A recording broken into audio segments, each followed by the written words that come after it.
Here we go. The Voices Within, World of Warcraft, The War Within, The Lilac and the Stone. Story by Catherine M. Valente.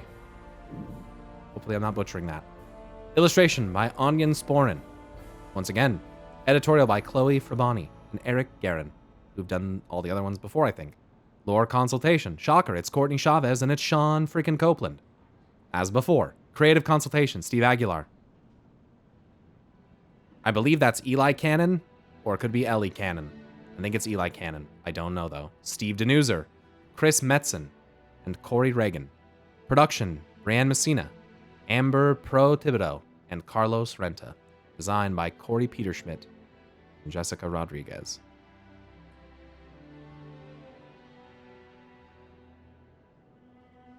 Among all the great, craggy, unfeeling boulders of our people, Dagran was always my flower, for all the good it ever did him, or me. Few can imagine what it costs a gentle soul to grow up a dwarf. It may even be worse than to come into this world saddled with the soul of a daughter instead of a son. That one singular roll of the bones determined much of my life before my fist first found my mother's braid. Where's her accent, Pyro? This isn't dialogue, this is internalized, so I'm not going to read every internalized piece of dialogue with their accent. My body robbed me blind with its first breath. It was a girl's, and therefore not what my father wanted. I am Myra Tharison, daughter of Magni Bronzebeard and his bride, Emiar, princess of Ironforge, widow to the Dark Iron Emperor, mother to his heir Dagran II. And I have been angry since I was old enough to walk the path set before me. Sometimes I think my anger will outlive me, that they will close up the earth over my body, and long after I am forgotten, some brutal, black-hardened jewel left from my rot will work its way up out of the moss, hissing and spitting and still scalding hot. Maybe they will use it to warm a village somewhere. An eternity of cozy hearths and ready stews fueled by this bitter fury I carried, but could never fully satisfy. I like the idea of that. For a long time I wore my anger on my chest, glinting like one of the gems on that shield they can't stop squabbling over. As if it could shield me. As if it could shield anyone. But in time, I learned that anger shown is anger wasted. It only puts others on guard, makes them fearful or defiant, pushes them to dig into defensive positions, fuels rumors of madness and whispers of revolt, and blunts its own edge as even fear fades with overuse. Fuck me, dude. So I learned to make that shield gem inside myself, pushing the rage deep down into the caverns of my heart, compressing it into a crusted geode of pain, all so that my husband's people might like me a bit better. All my mistakes have come from that horrid, boiling, crushed place inside of me. Sometimes I wonder who I might have been without it. I do not worry that my son will make those mistakes. I worry that he'll never get the chance to make them. Because for all that, there is power in righteous fury. And poor Dagran does not have even that to protect him. In this great, vast universe, that boy has never looked on anything with hate, or disgust, or fear, or rage. Only curiosity and longing to understand. He has no fury to keep him safe. He has only me. I feel like these lines about fury are obviously a little subtle allusions to the Xalatath stuff as well. But all these great officials who gather here to bicker over old jewelry, will not suffer me to stand between him and their punishing world forever. And we welcomed them, despite the ugly expectations they wished to shackle to my son. We welcomed them to Quench Vessel Hall, my late husband's favorite retreat. A vast house built into the great caverns that make a whistling war flute of the subterranean plains that stretch out from Shadowforge City. We welcomed them, and they looked at my child like he was a particularly unimpressive carpet. Quench Vassal Hall is a pretty place, though too enormous to ever be called a home. Dagrin and I have both paced out the rough rock clerestories and walkways, the polished black marble arcades over molten underground rivers, connecting one vast wing to another. The silver-silled lancet windows and balconies woolly with fire bloom.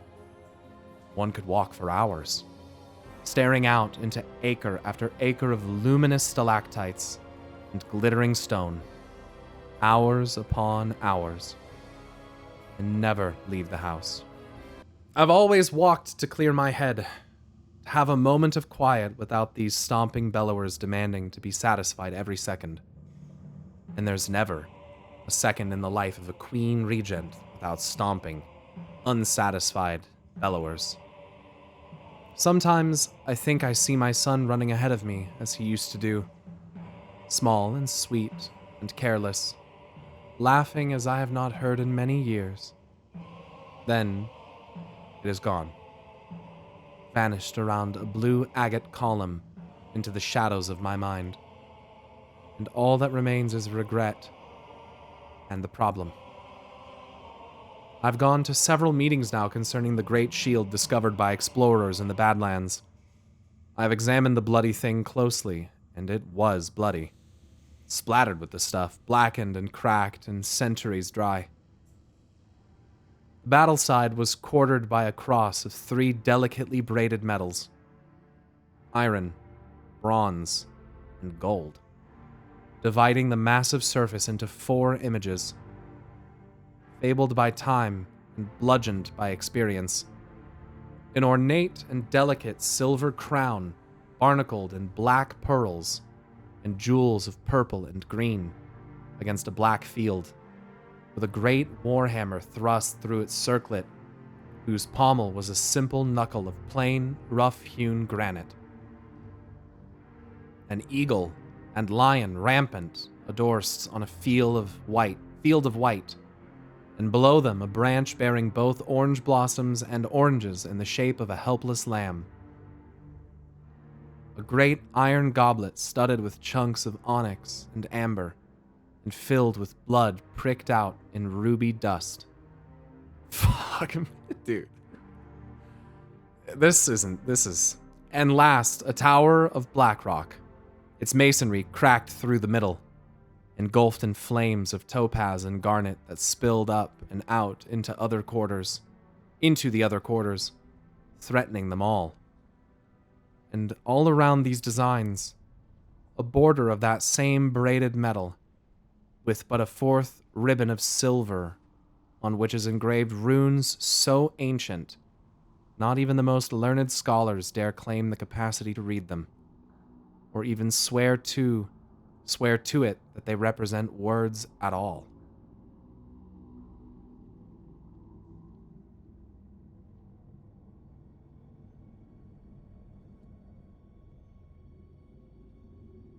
What the fuck am I reading? That was, first of all, gorgeous. Like, that was beautifully described. Holy fucking shit. Damn.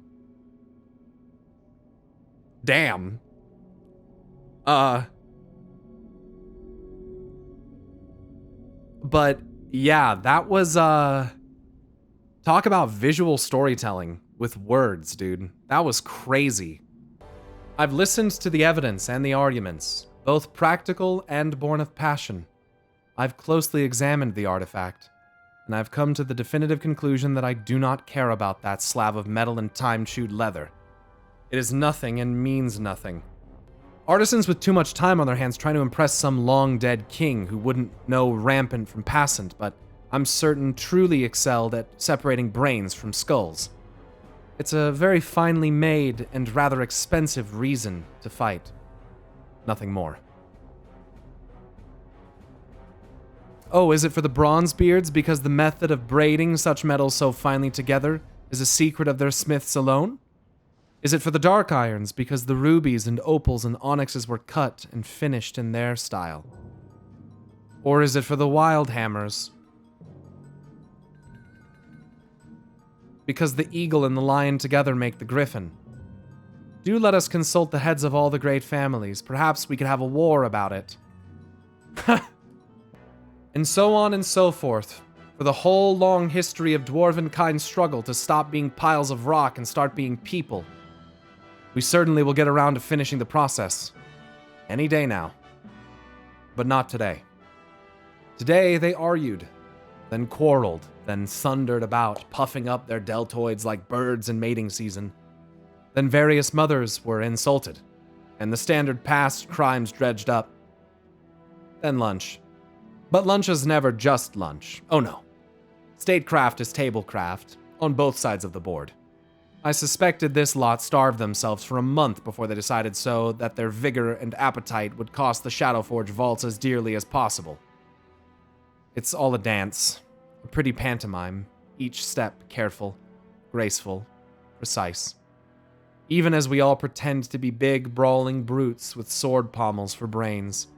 Even as we all know it's going to end up in a museum or a monastery where everyone can look at it, but few will ever take the time. It's absolutely exhausting. And I am so much better at it than they are. How could I not be? Not one of these walking belches ever learned to bake their own bread, or bothered to scrub their own tables after they slopped ale all over it. And mind you don't spoil the grain with your fat fingers, Grunthin Windwhip. You griffin's arse flea. Oh, has Thurn Barrelbane, the great bat fart of Ironforge, let the oven get too hot and spoiled the morning loaves? How many times shall the cook beat him? No times whatsoever. They were born for better things, weren't they? They're so terribly good at pounding on tables with their fists and bellowing demands, while I do the quieter work. It's beneath them to know a favorite meal can make a man more agreeable to a cause, or a luxurious bedroom set with the same flowers his mother once loved can soften his resolve, or sour ale that does not agree with his stomach can turn his temper against everyone equally, or how a silly little sticky latch on a stable might release his ram to mate with one of our ewes and remind him quite vividly of the value of alliances, or how guest gifts given with enough care can put him in debt without his ever even knowing he has agreed upon terms. Ewes. These proud strutters think the dance of state begins at their arrival. They cannot imagine the music began weeks before, nor fathom the advantage of owning the dance floor. Yo, this is fucking sick. This is pretty cool. Did I try to teach my son these things? Of course I did. It took so long to understand them myself. I resisted all that for years upon years. I didn't want to know it. My mother's world, my mother's ideas, my mother's skills and subtleties when I wanted only to become my father. Body, soul, mind, and throne. Not only to become as he was, but for him to see it in me, see it for himself, and not because my dying mother told him to look. If I learned to bake the braided bread and spin the thinnest metal into linen thread, to make it shine and memorize the leverageable childhood pains of every politically significant man in Casmodan, I would still be nothing to him. Magni Bronzebeard would never turn his face to his daughter and see a son. So many mistakes, because I wanted only to be like him, to solve every problem by making it bleed.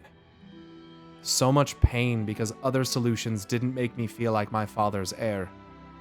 So much ale spilled on so many tables. And for what?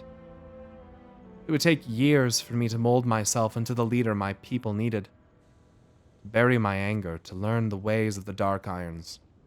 To stop letting my father's disappointments steal me from myself.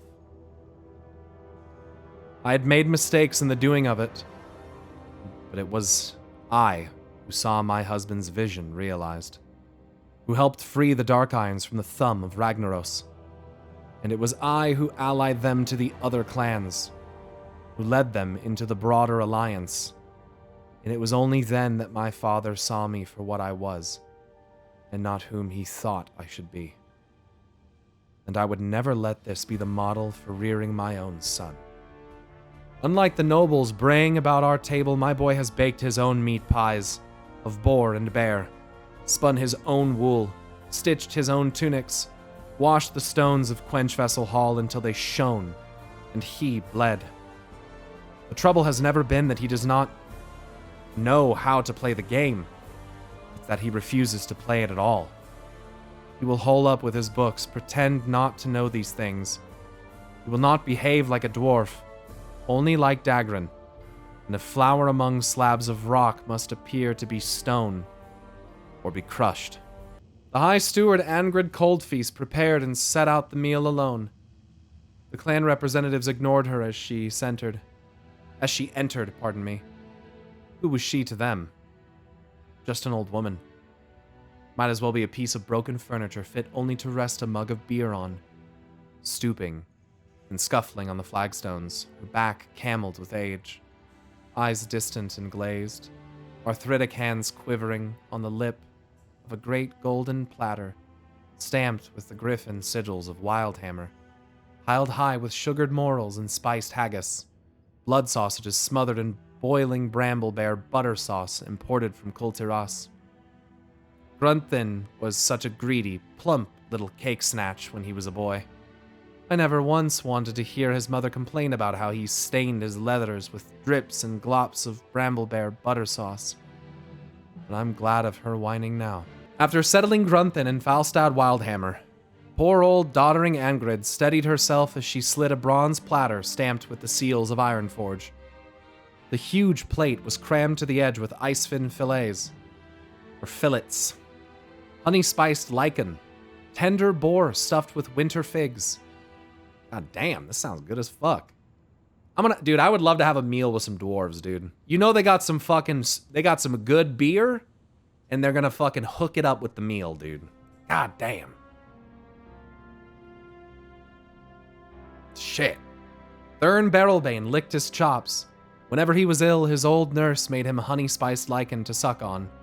It made him feel drowsy and agreeable, cared for and unthreatened. But Thurn had not come alone. None of the clans send only one mouth to argue with. Bronzebeard representative, my uncle Muradin, reached eagerly for a fistful of Arctic char from Dunmurrow. His favorite, preserved out of season.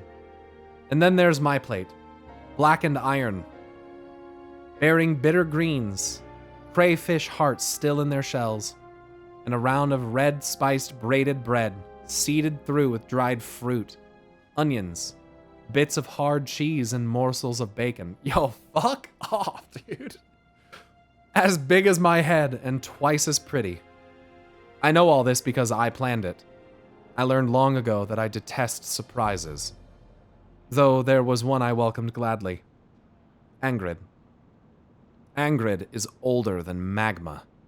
When the Emperor and I first came here, young and in love and determined to fill every one of these rooms with a child, or at least exhaust ourselves trying, Angrid was already stark white of braid. As far as I know, she sprang whole from the foundation stones of this place when the first hammer struck the first slab. When we met, she was mistress of the kitchens, a bare spinster branch of a minor family's scrub brush. Now she is the singular gem set in Quench Vessel Hall's stark prongs.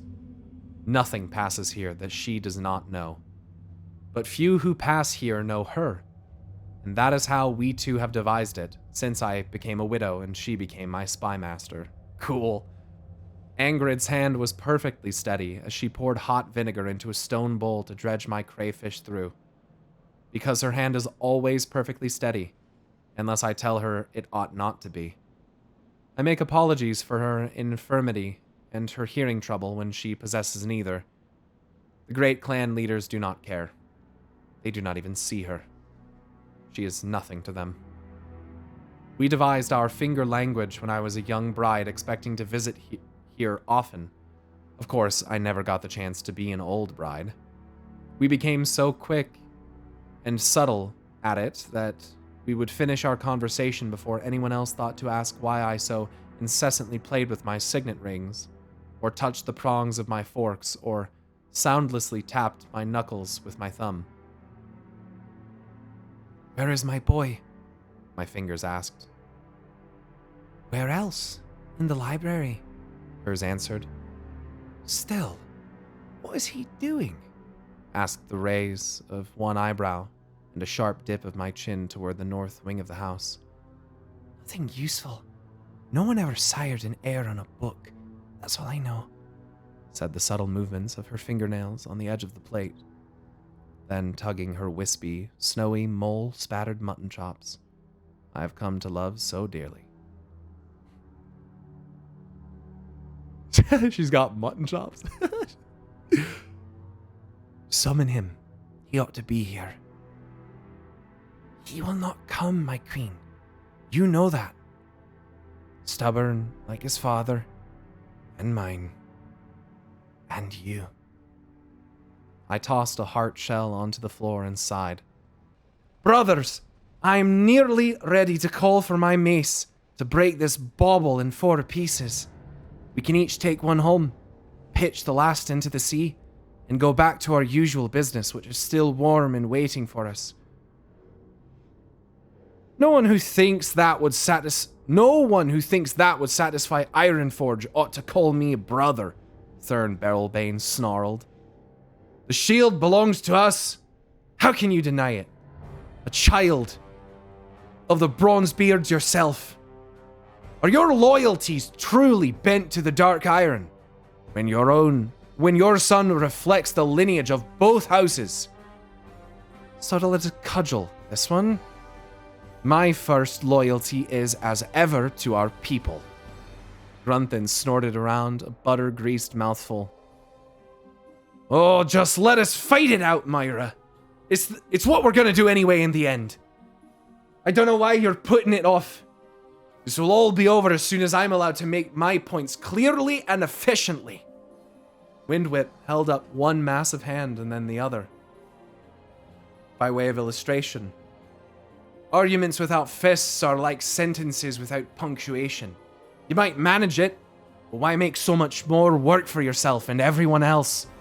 Easier to just do it right the first time. Falstad looked about to interject, but was cut off by Thurn. "Oh, I heartily agree." The Bronzebeard's second slurred over gulps of ale. "Since the start of this council, it's been too long since we've all had it out, either amongst ourselves or with some third party." I lost my place. "Give us a fight and more bottles of whatever this stuff is. More of this. Is there more of this?" My own uncle looked me in the eye, his beard wet with food I paid for. He cleared his throat as if he meant to say something truly meaningful. "She won't let it come down to blows. She knows she'll lose," Grunthin cut in, letting it lie there on the table like a new, reeking corpse no one could be so uncouth as to refuse. He was waiting for a laugh, a grin, but I indulged him only with a sigh. I know what I am. I know my way in this world. All the careful foods and flowers and codes and whispers will work, but with a dwarf, you will always have to use punctuation too. As fast as my father ever taught me, I snatched the iron crab prong from its bowl, flipped my grip on the handle, flipped my grip on the handle, and shoved it hard into the Wildhammer idiot's knee below the table. He screamed in pain. "Come on, Grunthin," my uncle said. "You set yourself up for that one. I think we all know better by now, I twisted the prong into Grunthan's joint. His eyes bulged. I leaned in close with the eyes of all those men and their seconds, and even the creatures on the shield boring into me, waiting to see which way it would go before choosing a side. The cowards. Wind-whipped whelp, I hissed. Did I lose against the Frostmane while you huddled in your keep, fearing me more than the trolls who threatened our lands? Grunthan would not beg with his mouth. His eyes said it, clearly and efficiently enough for all to see. Go clean yourself up, boy, Muradin said. And he never saw a room empty itself faster, except for my uncle, grinning fatly and smugly across the table. Thank you for the assistance, uncle, I said, not without amusement. Always happy to clear a bit of room for my niece to maneuver. A bit of room for my niece to maneuver. Fuck me, this is so hard. Muradin acknowledged, inclining his woolly head. I do hope you're right, and these lumps can be soothed by Mummy's soup and Daddy's favorite tune on the lute. But I fear you may not be able to leverage this weight so deftly. They're egging you on, looking to test Dagran with all this. They want to see what he'll do, the kind of heir he'll be. They won't go or settle this until he gives them that show. He speared a crab with his iron dagger, one with no fancy sigils or jewels, just a sharp, hard, cruel triangle of metal, accustomed to use. I did all this for my son.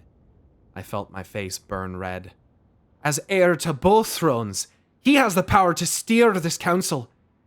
But Uncle, if proving himself to the council, to the powerful families is only a matter of brute force, you know he'll never be able to pull it off. I'm trying to find another way, a way for him.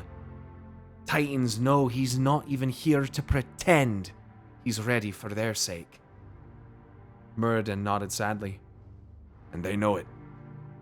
They look for him around the door frames, and every time he's not there, they question more and more whether he ever will be.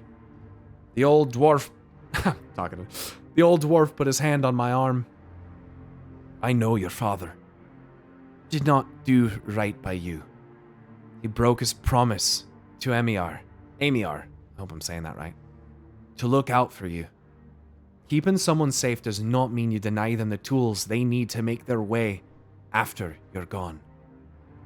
But it's not much wiser to protect Dagran so fiercely that he doesn't believe he needs armor at all, or that he will ever walk in that armor alone. Muradin slapped his knees with his broad hands and stood, adjusting his belt around his belly. The old bronzebeard warrior glanced at the bloody fork on the floor. They'll want to reconvene in the morning. Bring him. He's of age. It's beyond time. He's a sweet enough boy, Myra. But he can't rule over dwarves let me read this again. But he can't rule over dwarves if you won't even let him try to be one. There's no natural light in Quenchvessel Hall, except in one place. The manor. The grounds, the stables, the armory.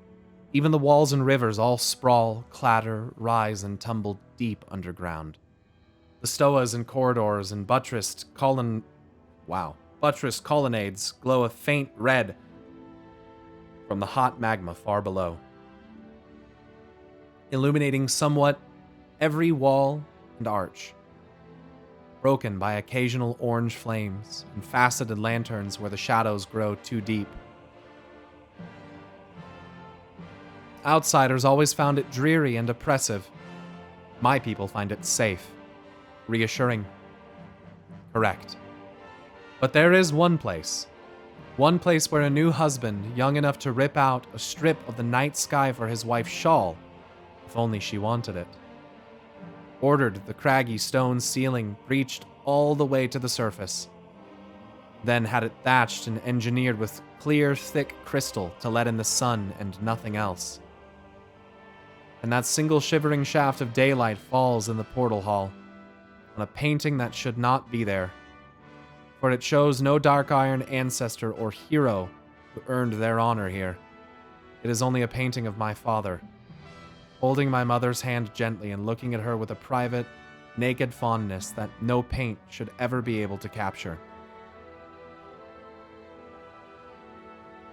Damn.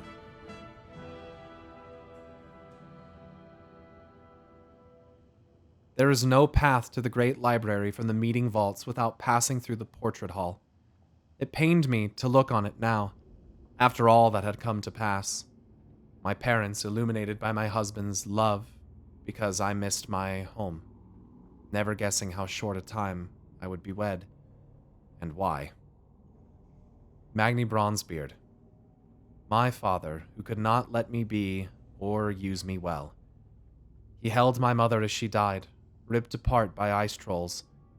He stared into the ruin of her guts and swore to be my true father, to be there for me always. And beside those nice words, his only action was to teach me to hit everything in my way, as hard as I could. That's not how my father was taught. I suppose he thought it was, because he enjoyed the hitting parts most, so he remembered them most. He remembered them best, pardon me. But from the moment he drew breath, everyone from the nurses in their veils to the soldiers below in the courtyard believed him to be completely violent and strong. Competently violent and strong. Man, I'm just really fucking some words up today. Sorry. His education was to temper that natural steel with judiciousness, magnanimity, fucking hell, fairness, and the occasional necessary mercy. With my first breath, my father knew me to be inferior, weaker, softer, sweeter scented, unserious, ignorable, small. Given a girl to raise to a throne, he deemed her education must be to cut that natural linen into the harshest battle tunic imaginable, because only at her strongest did she stand the slightest chance. I was given no philosophy of rule, no lessons from a foreign mage on the niceties of justice, never taught to hold back if ever I struck a blow to spare the weak or the innocent. A prince who does not use all his strength is still fearsome, even wise and merciful. A princess is merely that, a princess. If she does not swing with every crumb of might, she may never get to swing a second time.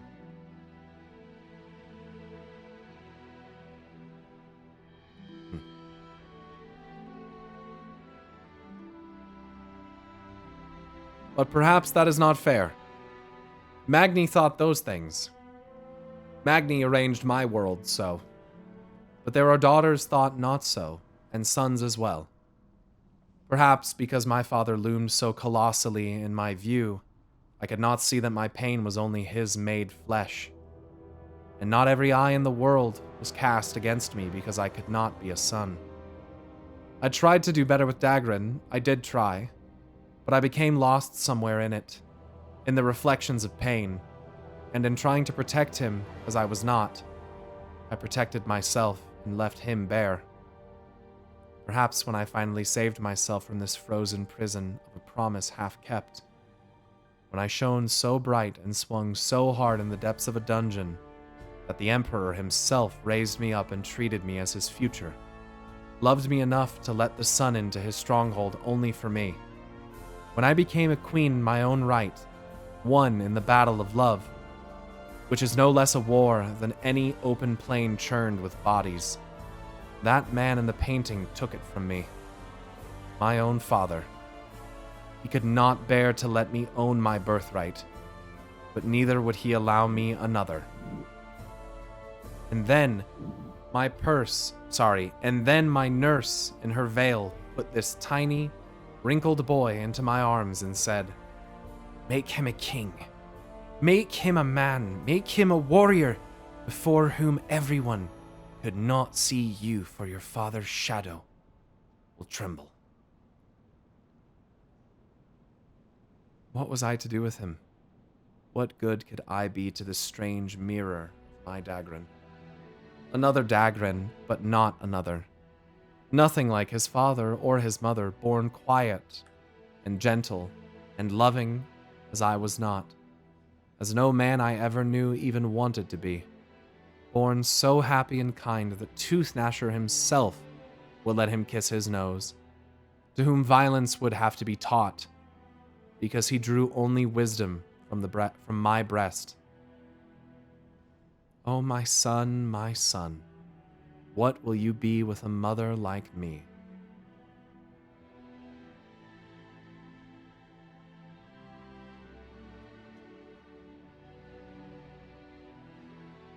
The cold sun filtered down through the crystal and lay like a hand against my mother's painted cheek. I watched the light move for a long while. Too long. So many years since I could bear to look up as I passed through the door to the library that inevitably held my son, no matter the hour. So many years since I could stand to look at the family that never was. On the stone wall behind the painting, a tangled knot of roots, branches, and flowers had broken through the rock. A spring lilac determined to live, slowly shattering its own foundation as it grew. Damn, there's a lot of that in here, isn't there, man? But what could it do? Stop growing? None of us can. And there beyond the grand door and the paintings and the lanterns was Dagran like a seed in its husk, where Angrid said he would be, where no one ever needed anyone to say he'd always be. In the great library of Quench Vessel Hall, surrounded by books open to chapters and verses, and illuminations on 1,000 different subjects, reading, as was his preference, 9 or so at once, jumping each to each like a butterfly sampling flowers. Dagran Thorison II, beautiful and gentle and quick, hair afright, fingers covered in ink stains, several seasons from being a man grown, eyes alight with interest and whatever peculiar excitement he took from those pages, and from no other source.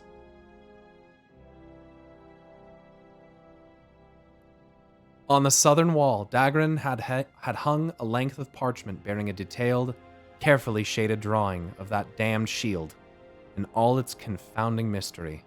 I better fucking see this. I better see this in the War Within somewhere. Half of it was painted in brilliant colors, the precise colors of the real thing. Half was still stark charcoal lines. It really was quite an extraordinary likeness. Even the dried blood and dents were perfectly duplicated.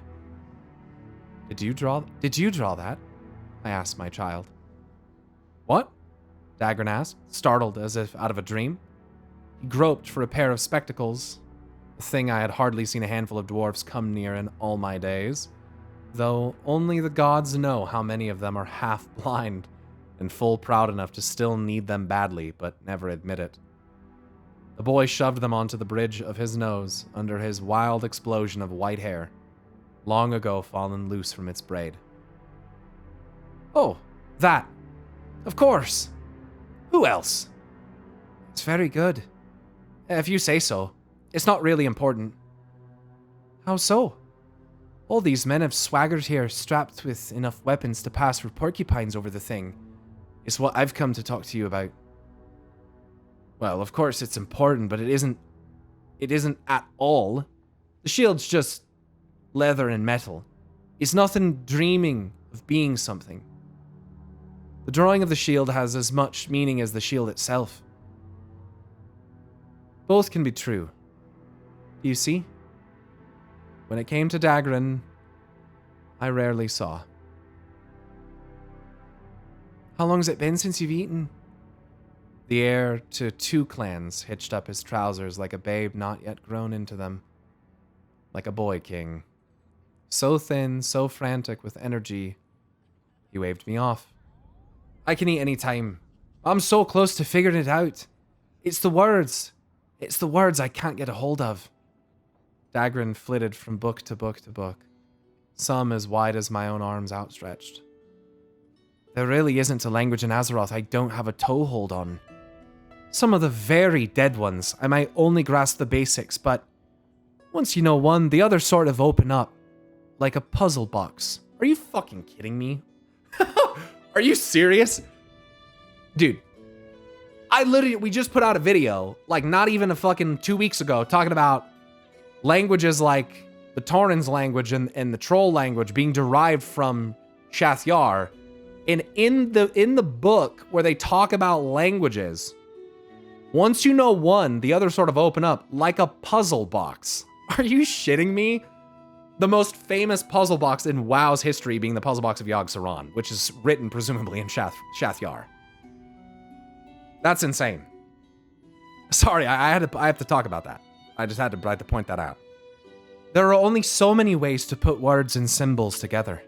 I can't nail down a thing about the inscription.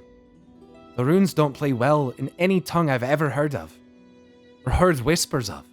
So I thought I might be able to track down that tower.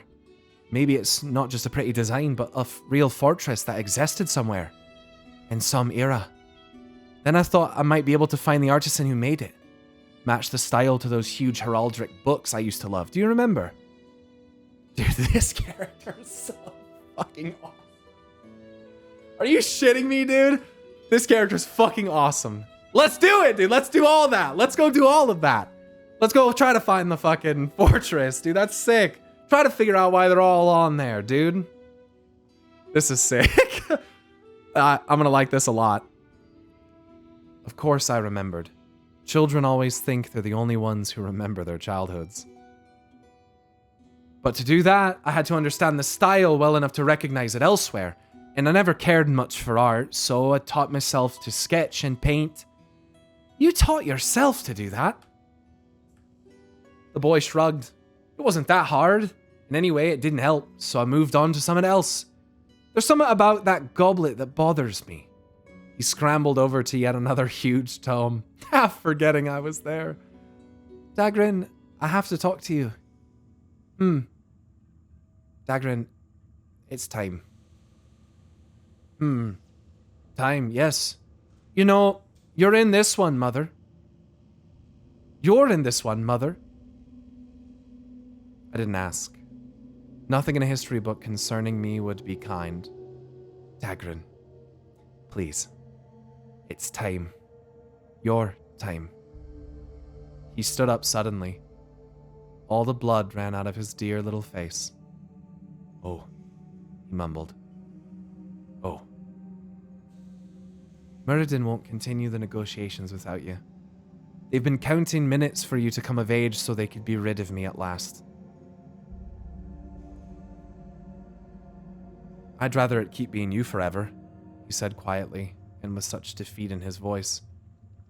No one gets what they want, I snapped. Only the scraps from fate's table. Now, you've got to decide, and I cannae do it for you. The easy way or the hard way. Continue as one of the 3 squabbling clans in the council, or seize the throne of both your bloodlines and break it. But if you take the latter, you may pay for it in blood. Dagran frowned. He never showed anger on his face. He thought he had none of it in him, but I knew. His frown is another man's shriek. And how am I to rule? Am I to be like Granda? He turned the page of a tome. My book says he's the reason father was slain. Or am I to be like you? He gestured at an open book. This says you are cruel and hasty and merciless. Is that what you want me to be? How should I not be angry? Oh, my love, books. They're such unfaithful things. Once you write something down, it's just exactly the same as if it really happened. Even if it's not how the day itself went at all. You don't need to read that to know what it thinks of me. They'll tell you I was proud and unyielding, but I ruled with an iron fist. I ask you, what other sort of fists was I meant to use in Khazmodan? Better yet, what did I do that no king has done before and been called great for it? He did not answer. He could not. There was no answer to that. Neither of us spoke for a long while. And anyway, I was young, and youth is foolishness, whether great or small. I'm young too, Dagrin said quietly. As for your grandfather, I continued quickly, I hated him. For years, it's all I thought of. But, did I really mean to say it? I did not want to. But you'll do so much for your only child. So much. Even tell the truth. But he did the right thing, from his point of view. Dagrin, who never knew his father, snapped his spectacled face toward mine, and there was a flash of fire there after all. I don't believe that. And I don't think Granddad does either. Tears poured down my face. I did not feel them. This may be bitter soil to plant, my son, but it is spring, and you must, or there will be no harvest. The time for learning is over. The time for action has come, and I'm so sorry it has. Please believe that if I could take this burden for you, I would. I would have long ago. I sighed and took a last glance at the half-finished painting. So skilled. So wasted. Look up. When you leave this hall, above the door, you will see your last lesson. There are flowers that grow on naked stone and thrive. Then report to the meeting hall to address the council 2 hours after dawn. My son straightened his shoulders, just as he had when he was small and running through these halls on a ribbon of laughter and dreams. I knew that proud little spine. He meant to talk back to me. The time for learning is never over. I sent Angrid to prepare the morning meal and lay it out for the dignitaries to feast on before the council meeting began, hoping full stomachs might soften whatever was to come. She returned far too quickly. Madam, her fingers said brusquely, there is nothing for me. It is done. Impossible, I replied, already fastening my cloak around my shoulders and pulling on my boots. But it was not. When I entered the great room, I saw a table already groaning, clusters of nobles already loosening their belts to let their bellies breathe. Grunthin Windwhip's knee was bandaged below the board, and he glared at me with one resentful eye. The table was perfect. Each dish matched to each lord, each mug of ale carefully watered to fuzz tempers but not reason, and even the cutlery engraved with the seals of each dwarf's house and lineage. And Dagrin Thardas II stood at the head, where he had been pushed all his life to stand.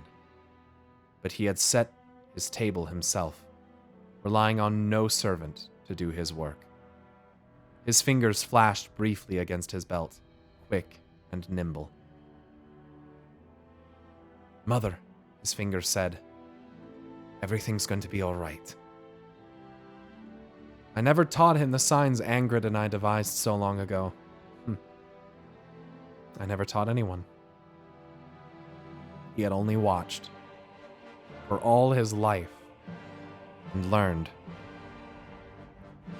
Honored guests, the child began, and by the time he finished, he would be a child no longer. You are all fools. The peace of hunger sated, vanished.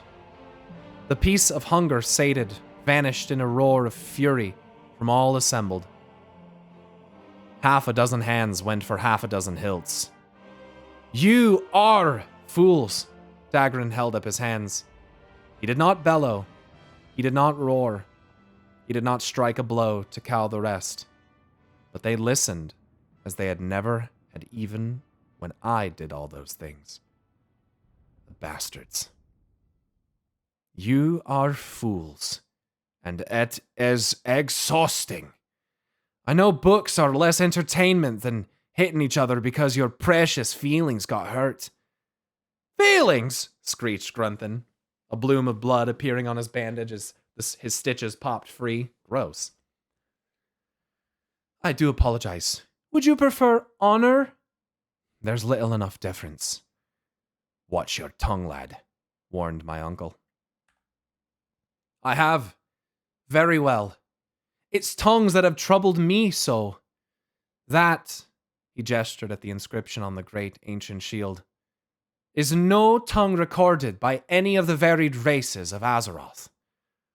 So why take the time to work it so finely into a shield? The gathered officials blinked in confusion.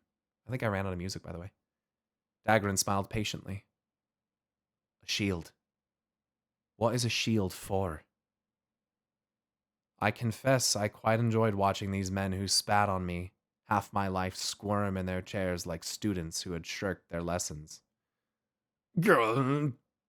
Protecting the guts? One of the Bronzebeard's seconds ventured bravely. Yes? And in that capacity, what tends to happen to shields? Dagran led patiently. They get bashed in quite a fair bit, Muradin answered, beginning to catch on. Exactly. So why bother with all this fancy nonsense? Why take weeks upon weeks to paint and preserve and embed with jewels, to inscribe runes all the way around, and cross the metal, to braid 3 metals together and filigree them like a lady's bracelet, just so someone can swing a mace into it and send all those pretty gems flying? I've seen your shields and mine. I've stretched leather and beaten iron to make them. We are practical people. We wouldn't throw away the richness of our minds and the skill of our greatest minds on a shield. A sword, perhaps. Parade armor, possibly. A crown, certainly. But a shield is not jewelry. It's a tool. And this is useless as a tool. Doubtful murmurs circled the table. More piles and pies and roasted joints and fillets went into nervous gullets. Look at it. Every jewel is intact. If this shield ever saw battle, there'd be but empty prongs left. I need music back. Hold on. But it's got blood on it! And it does bear marks of action, Thurn Barrelbane protested. Does it? Asked Dagran thoughtfully, as though that had not yet occurred to him. Is that blood? Or is it paint? Or something even stranger? As for the little wounds on the metal here and there, Dagran asked Grunthin for his Stormhammer, Thurn for a Warblade, me for my blade. He held each of them against the damage on the shield. None matched. Then the child who would be Emperor pulled a small, delicate hammer and a pair of pincers from his own belt and laid them against the divots. The Explorers League tries to be careful, he chuckled ruefully. These are the marks of excavation tools. As for the blood, I will come to it in a moment.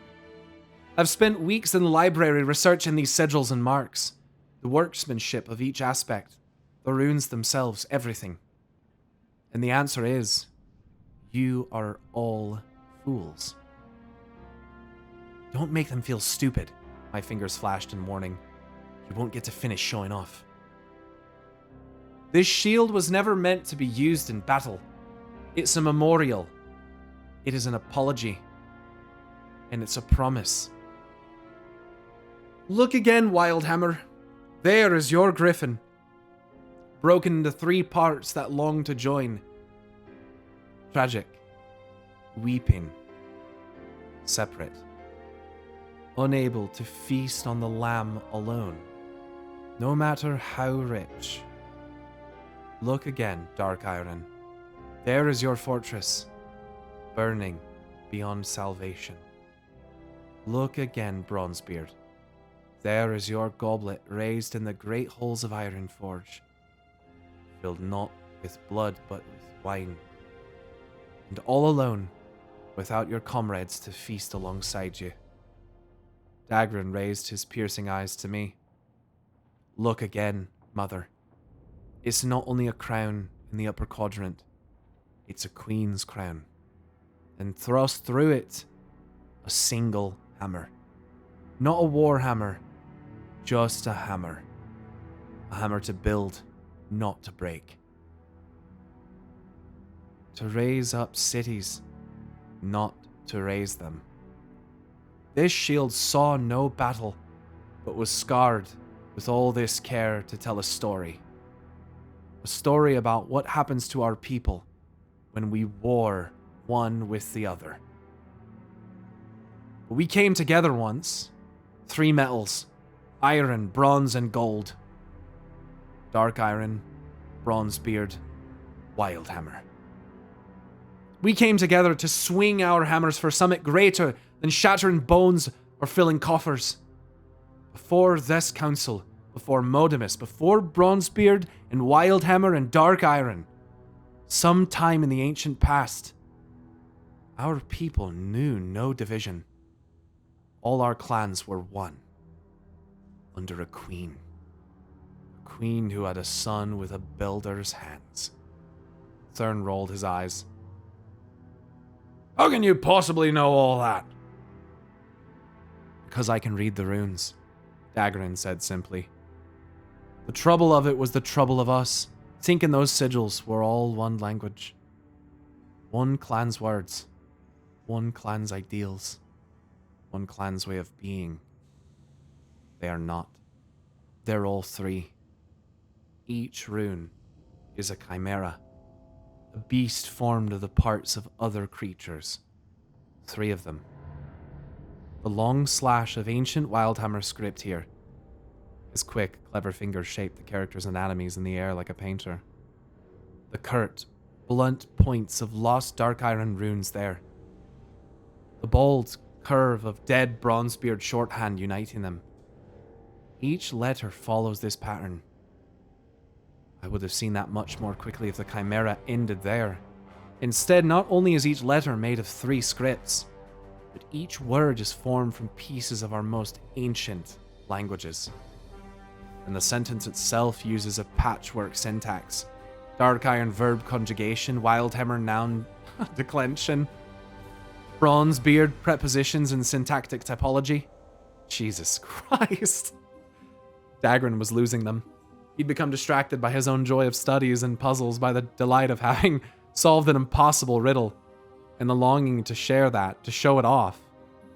My boy had delved far too deep in a mind that had no ore for these men. Come back, Dagran, I thought desperately. It's not enough to remember who you are. You must remember who they are. I opened my mouth to write the course of things, to do as I had always done, to guide and corral and make certain my child did not teeter too thoughtlessly on one of a million steep staircases down to a stone floor. But I did not. I opened my mouth and closed it again. I clenched my fingers tight. If he could not write his own course now, with these great men hanging on his words, he never would. No battle wound has pained me as much as sitting still did then. Never one. My child stopped. He closed his eyes. He cleared his throat and began again. And if I'm right, they're not just runes. They're a spell.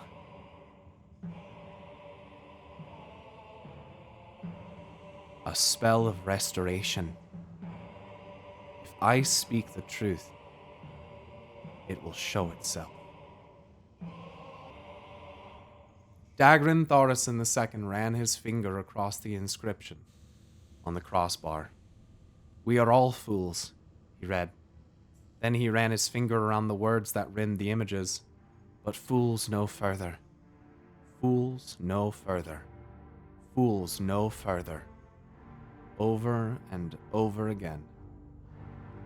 The blackened, cracked, dried, and peeling blood shimmered and ran like paint. In a moment, less than a moment, the shield swam with bright dwarven blood, wet and fresh and hot. Will you be fools then? Dagrin said in a voice I did not even know he possessed. He brought his fist down on the shield with such might it cracked beneath his strength. Or will you be brothers? If it's the latter, I welcome you. If it's the former, I have no time for your games when there's so much to build. Stand in my way or do not, he continued. It makes no difference to me. Blood speaks true. These are our ancestors, our fathers, our mothers, the actual people who lived and died, only to become memories. Symbols, the seals on your cups and the food on your plate. They spent untold fortunes to craft a message that would last beyond eras, only to tell their foolish sons that they are family. If you wish to disrespect their honor, leave this hall and let it be your own affair. I will not. I will stay. I will work. I'll build. With whoever's strong enough to hold a real hammer.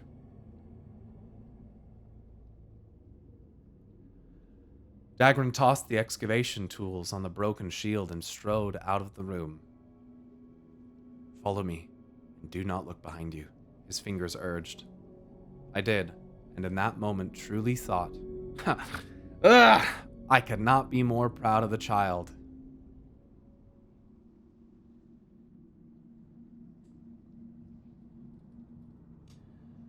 I did, and in that moment truly thought I could not be more proud of the child I brought into this dark world. There's a reason I have two paladins, and one is a dark iron, and the other one is a blood elf. And that it might not even stay a blood elf forever. It might end up becoming a Tauren. But they're yeah, that was pretty cool, dude. They will stay, he said beyond the door, though I felt more certain in the planning. I could not imagine you would do so well, I said quietly. I touched his face, my own baby's face, never to be so young again. How did you finally solve the runes? You seemed so lost yesterday. You said it was impossible. Dagrin Thorison II smiled softly at me. This place is full of eyes and ears, and only some of them Angrids. I don't understand. It was all so perfect. You found the solution. Ah, there was the boy in him again, practically wriggling with excitement to tell me how naughty he'd been. I told you, the shield is nothing. The shield itself, I mean. I told the truth. That thing was never made to be used in battle. It could not have been. It's too fine, too dear, and all those soft metals and jewels make it brittle. Those ancient dwarves made it not to fight, but to speak. Mother, do you understand? To speak to us, down through the centuries. They knew themselves. They knew each other. They knew when their fight was over, so their unity would be. They knew it would all happen again, inevitably, again and again. So they made this great object and sent it down the lines of their houses to their great-great-great-grandchildren, like a message in a falcon's mouth. And their falcon was time. Dagrin laughed dryly, ruefully. I do get carried away, don't I? Then why not make such a letter easy enough for anyone to read? I asked. It makes no sense. It makes perfect sense. It's about the unity. But it makes every sense. What would you think if you found some bit of scrap metal that said, "You're stupid"? You'd ignore it flat out and so would everyone else. No, this was the only way to make sure anyone would value it. If it was rich enough, and strange enough, indecipherable enough, then all the clans would have to come together to argue and fight over it, to claim it for their own. And together, perhaps there might be enough of them that they would have all the pieces needed to comprehend the enormity of what our ancestors were trying to do, what they were trying to say, which is the same thing you and Angrid say with your flowers, your music, your food. Remember who you are. Remember who you are is because who you are is what we are. That shield and that vase of blossoms are the same gesture by another hand. No, it had to be a puzzle. A puzzle so good that no one could comprehend it alone. Dagran smiled to himself, and in that moment, he looked so much older. So terribly grown. As are we all, I suppose. Oh, I can't imagine how long it took to plan, to bargain, to spin out gold as fine as thread. Hammer out jewels as thin as ice over a winter basin. To devise the gambit, it must have been... Mother, I think it must have been someone like me who did it. Who thought it into being and summoned the falcon to fly it into a world he would never know.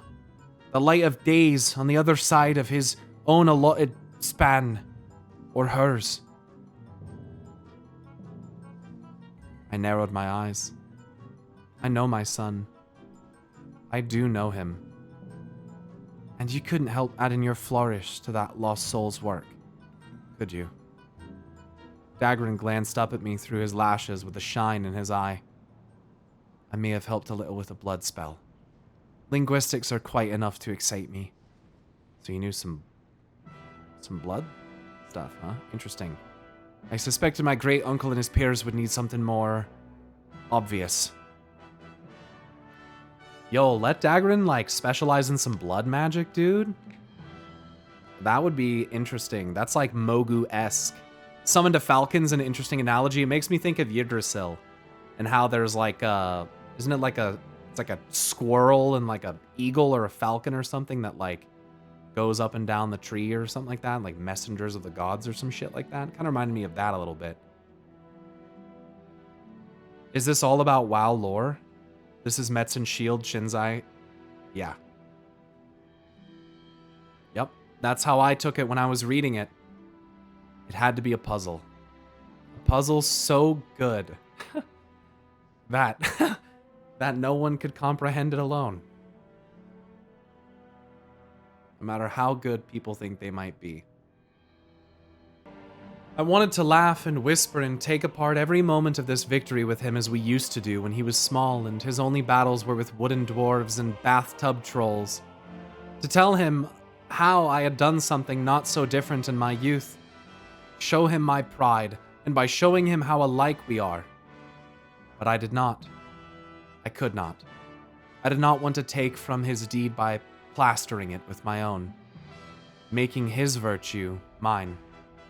Leaning over him like a shadow he could not escape. To find a light he could own.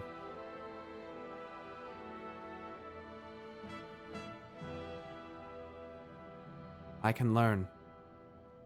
I can. Mother, I knew this day would come. And I knew I would not be ready. But, he went on, I had to be better than them. I had to find my own game.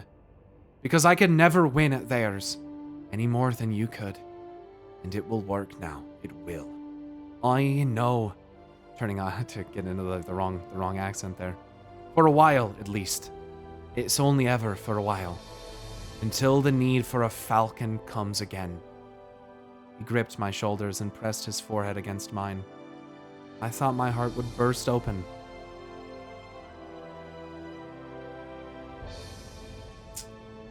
Fuck me. Fuck. Are you kidding me? What are these lines that I'm about to read? What am I about to read? What is this? I thought my heart would burst open. Say you're proud.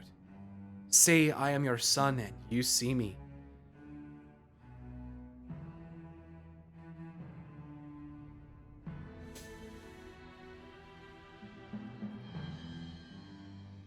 You see in me what was taken from you. I see you, my child. My son, I see you.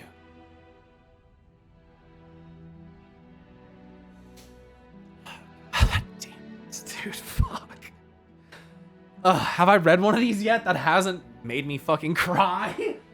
God damn it. I whispered through my tears. I was wrong about him. We all were. Only they have yet to discover it. He was always my flower, my lilac, growing in the most difficult way. But maybe we all are. Flowers beneath the stone. Maybe we all tangle inside. Maybe we scream and charge and stomp and frown. Because we know if the armor over our true hearts slips even once, this world will eat our petals whole. After all, the lilac is no less of the earth and earthen than we. No less than the petrified rock on which it must grow. But only Dagran ever stood bare before horrors and told them all he was, both at once, and would rule them anyway. He is stronger than any of us who lived. Even me. I was never strong enough to stay soft. And I was watching him turn back to a room he would own forever the moment he entered. A room not one single lord had dared to leave. I became my father at last. Hard as a diamond, barely able to move for the weight of my own history, watching the future slip in between the cracks. Before anyone realized it was already there.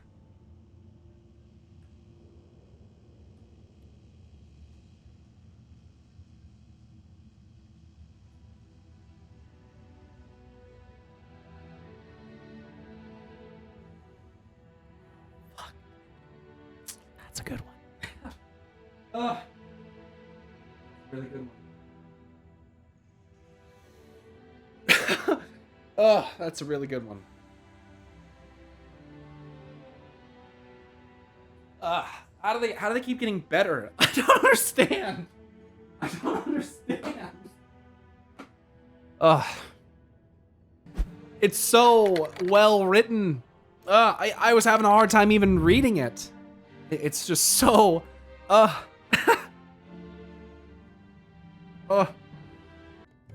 damn. Super good short story, man.